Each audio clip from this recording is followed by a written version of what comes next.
First of all, thank you very much for having me here at the Inspire series. It's worked dramatically. I'm already inspired to be addressing this really august intellectual gathering of people from Harvard, a place that my mother thought I will never reach.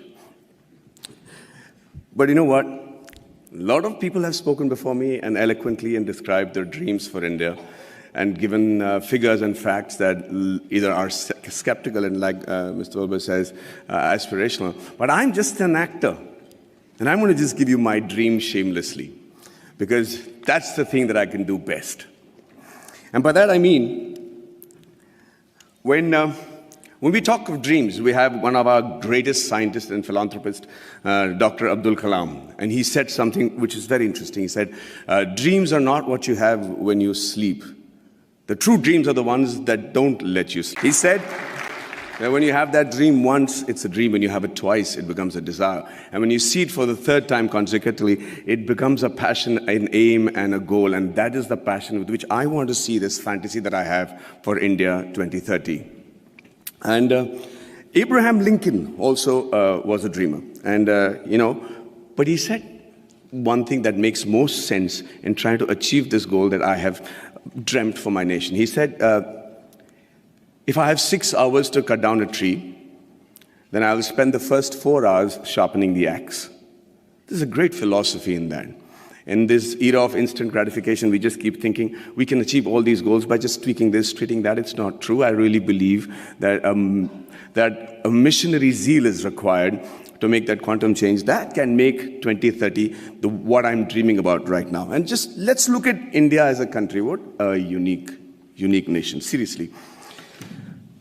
Thousands of years old of culture and tradition, many invasions, being ruled for many years, and we still somehow managed to maintain our identity. We still somehow have managed to maintain our Indianness, our beliefs, our faith. And, there has been, we have our drawbacks. There is corruption, there is violence, there is differences between the different religions and sects and castes and everything. But I can't help but think, looking at India, at the geography, that we're not doing really that bad. Look at all the other nations around in the world. Look at our neighbors. Compared to that, there is somebody in India who's doing something right for us to be called a growing economy and being projected as the third largest economy in 2026 and the most educated and young nation in the world. And it's still functional democracy. So let's first accept the fact that there is some people in India with the right ideas and the ability to lead the nation to where we are today. Under that assumption, we are also very capable of finding very unique solutions to the problems that generally the world faces. One of them, of course, is the fact that we found freedom through non-violence and non-cooperation. Who would have thought that was possible? We have some other great... No, seriously, I mean, it was as radical a thought then as it is today. And one man in a loincloth with belief and faith and complete conviction was able to do that for us, Mahatma Gandhi. And it's an amazing country of people like Mahavir, Gautham Buddha, and Mahatma Gandhi, and then Bhagat Singh, who also had a dream. He dreamt then, 85 years ago, that I dream of an India where no infant cries for the want of milk. No youngster is deprived of relevant education, and no youth goes door to door finding a job. Sadly, it's still a dream today. And I dream of a 2030 when this dream becomes irrelevant. I dream of a 2030 when everybody is so equally satisfied with what they're doing that they're able to actually devote more time back to art and culture, which is another great important aspect of our country. Now, for that to happen, we need to be a healthy nation. And when I say healthy, I remember preparing for a film of mine, which released recently, where I had to look like a boxer. And I had these, biceps and triceps that had to be there. So I decided just to work on the parts that is seen outside my clothes. So I was just working out on my biceps and my triceps and my shoulders. But you know what? I suddenly realized the strength that I had in my arms and biceps was not actually enough for me to look even fit, because it is disproportionate growth. It is the kind of growth that will not make you fit or strong, but actually make you look inadequate. And that is what is happening to India today. Everybody says we are the largest economy, we're going to be the most populated country in the years to come. And with economic superpower and supremacy in rocket and space technology, which I'm privy to, and then the IT giants and smarter cities.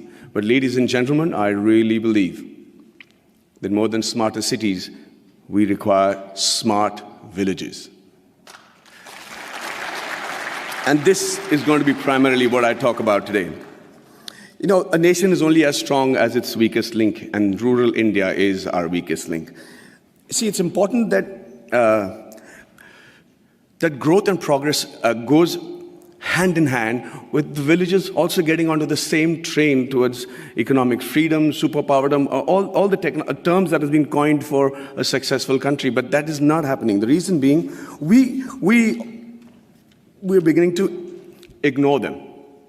We're beginning to actually believe that, this is a very interesting line that I've found, where they say that everybody believes that they know what is required for getting the underprivileged and the poor up to speed with the rest of the country, okay? And we always start assuming that this is what they want. This is how we can help the poor and the villages, and this is what they need. And we can't be more wrong. Because when you assume, and as the spelling goes, you make an ass of you and me. I'm going to tell you how that happened to a friend of mine.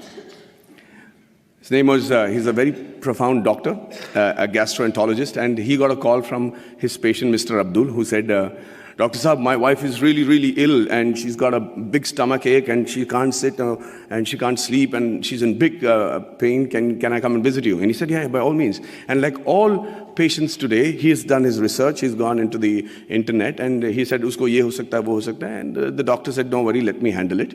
And he checked her out, and he said, she has an infected appendix, so I have to do a surgery, and she'll be fine. The surgery was done, he was fine, and Abdul was a happy man.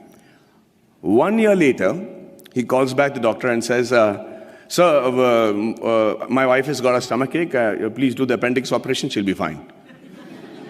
Dr. Manu said, listen, I'm the doctor, let me diagnose what I have to, please bring her to the clinic and we'll fix it up. He says, no, yes sir, fix up that operation date, we'll do it in half an hour and we'll be back, she needs her appendix removed. So now he's losing his patience. He says, let me do the diagnosis, Abdul, bring her to the clinic. And he's still insisting, and finally the doctor lost it and he said, listen, I'm the doctor, and let me tell you that every human being has only one appendix, and I've already taken out the appendix. So please don't tell me how to do my job.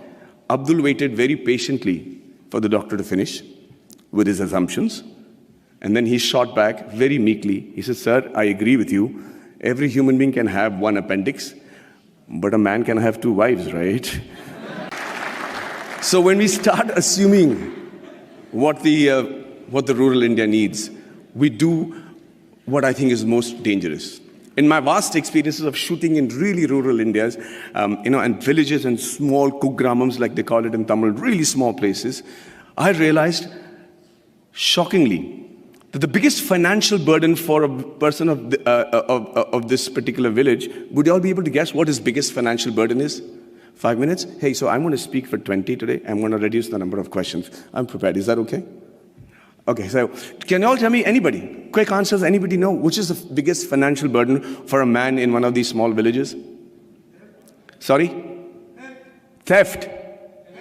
Health. Okay. No, not health. Not the marriage of a daughter, not education, not, sorry? Liquor. Thank you for reminding me, but no.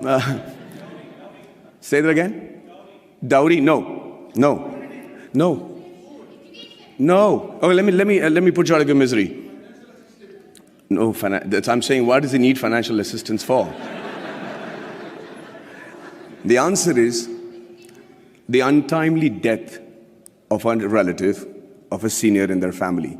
That is the one occasion he can't prepare for. That is one occasion where the ceremony demands that he spend a certain amount of money, feed a certain amount of people, use the funeral the expenditures, and that's where he takes the loan, and that's where he gets indebted, and that's where, to escape that, particular embarrassment and humility of not having the ability to perform the function every year as is expected of the Indian tradition, that he decides to leave the village because he's made to feel inadequate. Lord Mickle had in 1735 had spoken in the British Parliament and said the only way to rule India is to make the men there feel inadequate. He said, and truly so, that unless he feels that what he has is lesser than what others have, you will not be able to rule him. And within a very short period, they proved themselves right. The rural India today is feeling inadequate. They're feeling like they're not even part of our country.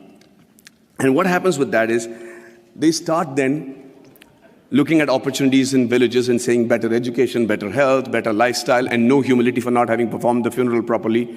They decide to give up who they are and move to the cities.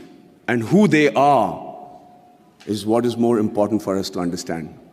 Who they are actually the timekeepers and the bookkeepers of our deep-rooted traditional culture and stories. You know, you should see how tradition and culture flourishes in a happy village in India. We don't have psychiatrists as a big fashion thing in India, and they still manage to maintain a great level of sanity. You know, there's a great phrase from the poem If by Rudyard Kipling where it says, dream but not make dreams your master, think but not make thoughts your aim. Meet with triumph and disaster and treat those two impostors just the same. It's very easy to say it, but how do you treat those two impostors just the same? The answer lies in the tradition and the culture and the books and the epics that are so prominent and predominant in our country. The Bhagavad Gita, the Quran, the interpretation of that in the subcontinent, the Bible, the Guru Granth Sahib, the granny stories. And you know how to handle the diversities and the setbacks, and you're able to sit back, reassemble yourself, come back and fight with the same glory again. And when you don't give a villager that, you're depriving him, we're depriving ourselves of what I think is one of the most important survival tools in today's world, which is the culture and tradition. So I dream of a 2030 where rural India is as developed as the rest of the world, was as aspirational as the rest of India, and where the villager is provided with the same opportunities as it is available in the cities. And after a hard day's work, a villager is actually able to come back, sit down, have a drink, put his feet up, and start thinking about art and culture and poetry. That would be a dream that I have for 2030, a practical dream that I have for 2030. And the dreams that your parents and my parents had when we were in college, urban middle class, where everything revolved around the boy studying hard, getting into a technical college of a repute, and then getting into a reputed management college, and finally, the green card. And if it was the girl, then it was a spouse with a green card. I dream of a 2030 where students the world over will dream of a blue card, will dream of having once actually come to India and study and imbibe the knowledge that we have as a nation. It used to be true. We were the first university in the world. Nalanda was a university where people came in from far and wide. So it's not a pipe dream. It's a practical dream that I have, and I think that's easily attainable. And finally, before I wind up, I think I dream of a 2030 where we have a meritocratic electoral base which selects its leaders and whose leaders believe that it is more important to serve with a missionary zeal to serve the nation rather than rule it. You know, there is another stanza from the same poem which says that if they have the ability to talk to the crowds, yet keep your virtue, walk with kings nor lose the common touch, if neither good friends nor foes can hurt you, yet all men count with you, but none too much. If only the politicians understood the gist of that line, we would have a progressive country by 2030 where we'll all be proud of not just the way the country is running, but also proud about our politicians. And finally, you know, I'm an actor. And the dream that I have for myself is that in 2030, I'm as relevant, I'm as handsome, hopefully, but if age was to catch up, then they probably would have mapped my face by then and used technology to make me look as young or old as the role desired me to look, and I'm still able to romance the pretty young things that will be part of the industry in 2030.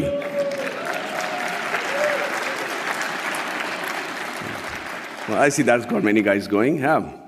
And finally, as an actor, I'm used and prone to dialogues. I love to speak dialogues, and I recently found a line that blew me apart, and I thought was a phenomenal Hindi film dialogue, where this great gentleman had said that whatever I am today, and all the achievements that has been possible by me, and what will eventually also be possible by me in the near future, is all because of my angel mother. Do you know who said that? Do you know who said that? Shockingly, Abraham Lincoln. So I dream of a 2030 where every Indian says the exact same thing about his mother, and not just about his mother, but also about his motherland. And also, for the sake of posterity, about his mother-in-law. But hey, ladies and gentlemen, what do I know? I am an actor. Thank you very much for your patient hearing, and